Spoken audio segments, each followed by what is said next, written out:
Hello, friends, and welcome back to Malicious Compliance Stories. Let's start our video with a story that has everything. Ancient traditions, a lion costume, a trans student, and a restaurant owner who got absolutely humbled by a sash swap and a cheeky little bow. But before we begin, best way to support our channel is to leave comments, like, and subscribe with the turned-on bell so you don't miss the new video every single day. Here we go. You don't want a female to take the lead? No problem. So there needs to be a bit of context to this one for you to understand the beauty of what happened. I was in a traditional kung fu school for 9 years. My Sifu teacher was one of the most honest and respectable men I've ever known. In this school, there was a certain etiquette you had to follow out of both respect for the art and your fellow students. We had things like bowing before entering doorways, always facing north to take off our sash, stuff like that. Keep in mind that we weren't just teaching students here, we fostered a family and treated one another as if we were all brothers and sisters. One of the rules was that men wore their sashes on the right while women wore their sashes on the left. I'm a trans male, and my Sifu was one of very few people who knew this. I also present very androgynous. My Sifu and I talked about it when I came out to him because I was concerned about how it would affect the etiquette of the school, and we both agreed that neither of us cared how I wore my sash. So I just kept it on the left side out of habit. Very friendly conversation. At my school, we did a traditional performance every year for Chinese New Year called a lion head dance. If you look it up online, it's both intriguing and hilarious to watch because it's essentially two people underneath a large, fluffy papier-mâché lion. We would do this for restaurants, schools, or event centers. We even got to perform for the Chinese consulate one time. Basically, one person's in the head of the lion while the other operates the tail, and we work together to cleanse the space to ensure a year of good fortune for the establishment and scare away evil spirits. Everyone always loved these events, and it was some of the funnest performances I've ever done. There's drums, dancing, firecrackers, the whole deal. I was almost always in a lion with my Sifu because we made a surprisingly good team.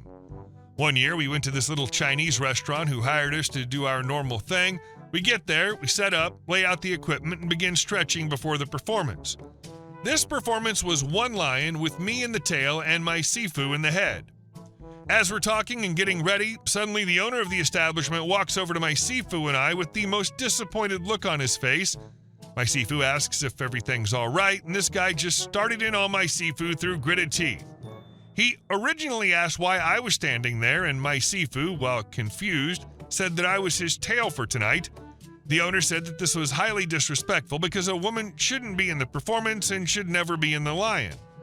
My Sifu, with a now deadpan look on his face, chuckled and basically said, we don't live in the days of Chinese dynasties anymore, sir. This is my student, I am their teacher, and they are more than welcome to perform and represent my school. The owner kept on going off about how it's disrespectful to the culture and how I shouldn't even be in the show because I was a female. My Sifu looked back at me, looked at the owner, got a cheeky little grin on his face and said, no problem.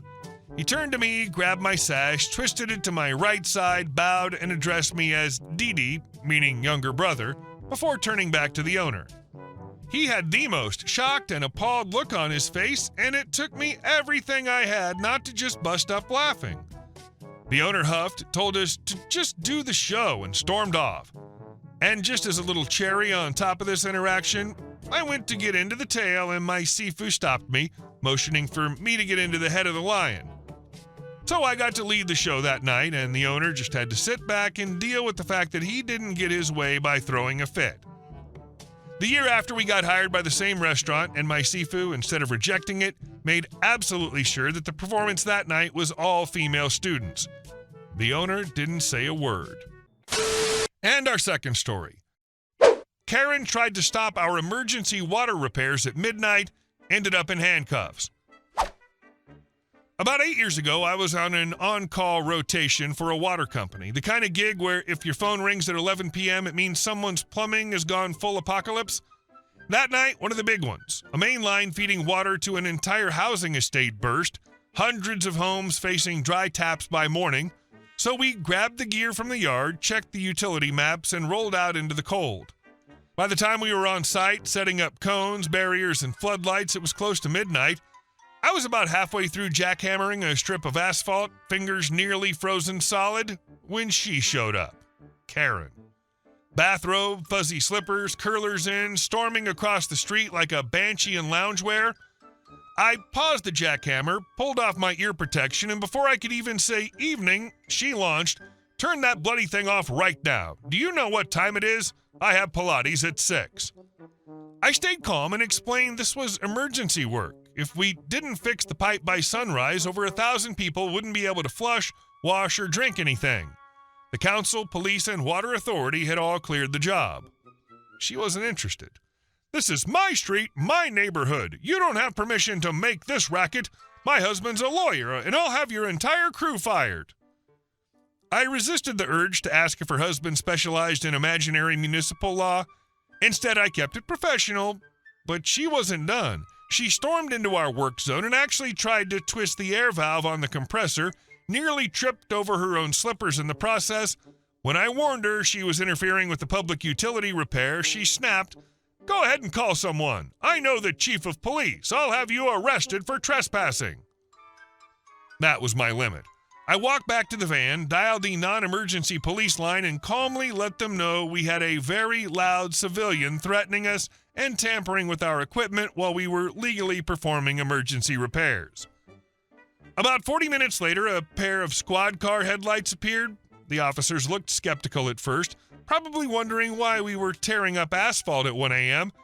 I explained the burst main, the urgent order, and the thousands of homes relying on us to finish before morning.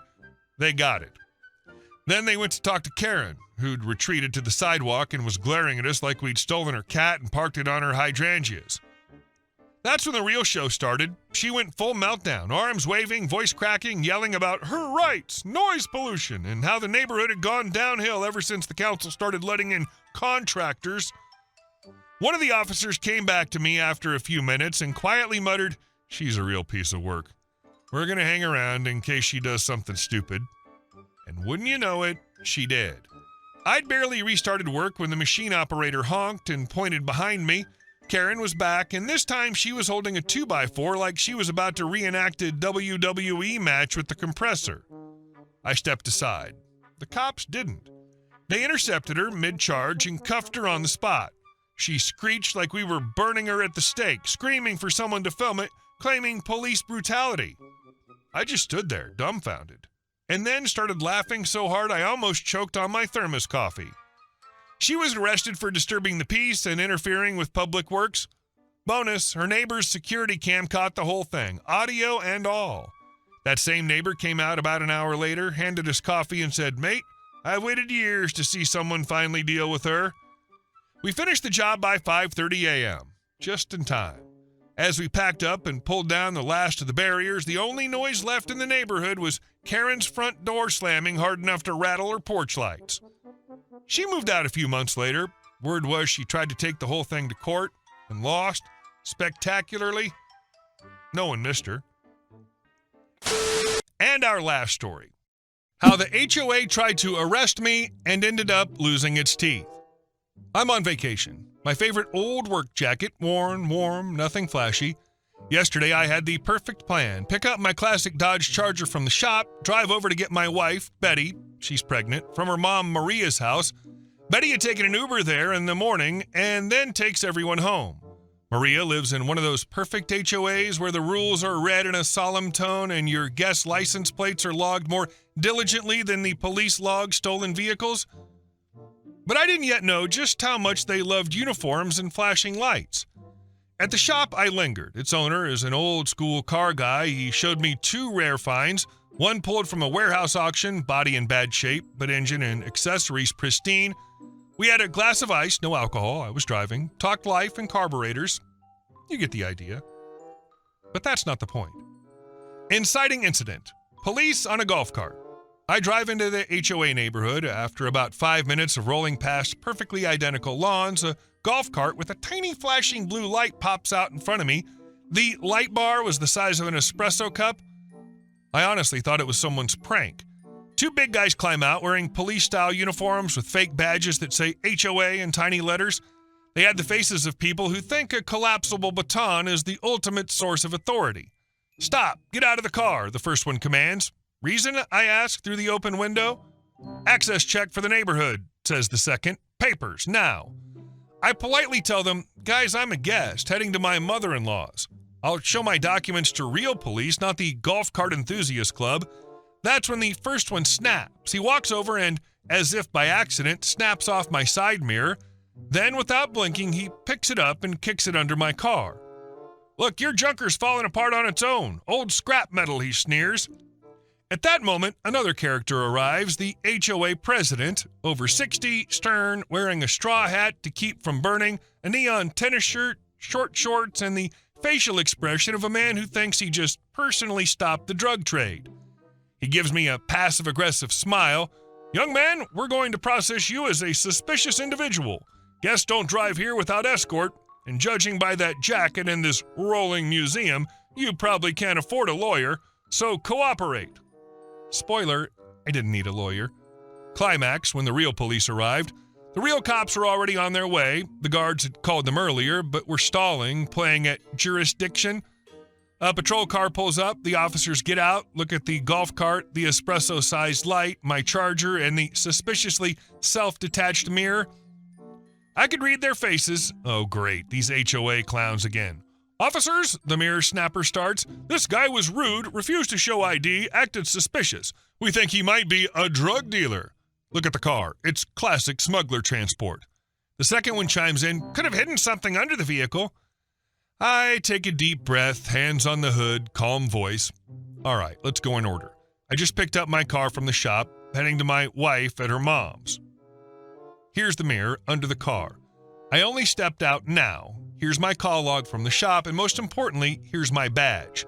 I pull it out, silence. The guards freeze just long enough for cartoon light bulbs to pop up over their heads. One of the real cops says flatly, "You've just performed an unlawful detention, damaged private property, and provided knowingly false statements. Who touched the car?" The stocky Rambo gulps. "Turn around," the officer says. Click, handcuffs. "You can explain at the station." The HOA president immediately shifts to, "We were just keeping order. We're only concerned about safety. We have rules." "You have state law," the other officer cuts him off, "and it outranks your rules. We're filing reports." Paperwork, statements, end of story. We file reports against one guard for property damage and false accusations, against both for unlawful detention, separate notice to the department that licenses private security, overstepping authority, obstructing traffic, impersonating law enforcement. The HOA president gets a summons as a witness and potential accomplice to organizing the illegal stop. I retrieve my mirror, toss it in the trunk, and wait while the real cops finish the paperwork. They politely ask if I need help installing a temporary mirror. I thank them, no need. Meanwhile, Betty calls. "Mom, we're running late. Your HOA's at it again." Maria sighs into the phone. "Told you those clowns will push it too far someday." Aftermath, the sweetest part. A week later, I get a call from a buddy in my department.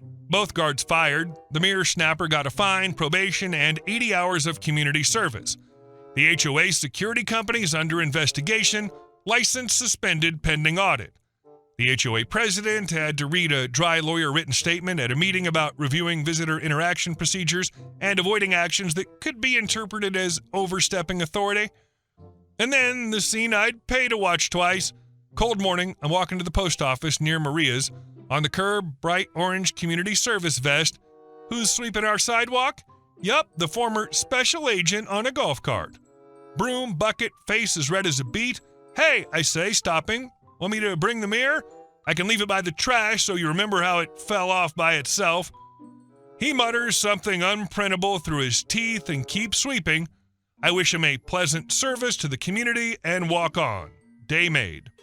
Final tally. HOA is now officially forbidden to stop vehicles at the entrance without police present. New guards are polite, wave like they're in a kindergarten parade. President reportedly went through additional training on legal basics. I was reimbursed for the mirror and my lost time. Thank you, civil suit. Betty still laughs every time she sees a golf cart, says if they add a toy siren, it'll have the exact same effect. Just more honest. Hey guys, thank you all for watching the video. I'll see you in the next one.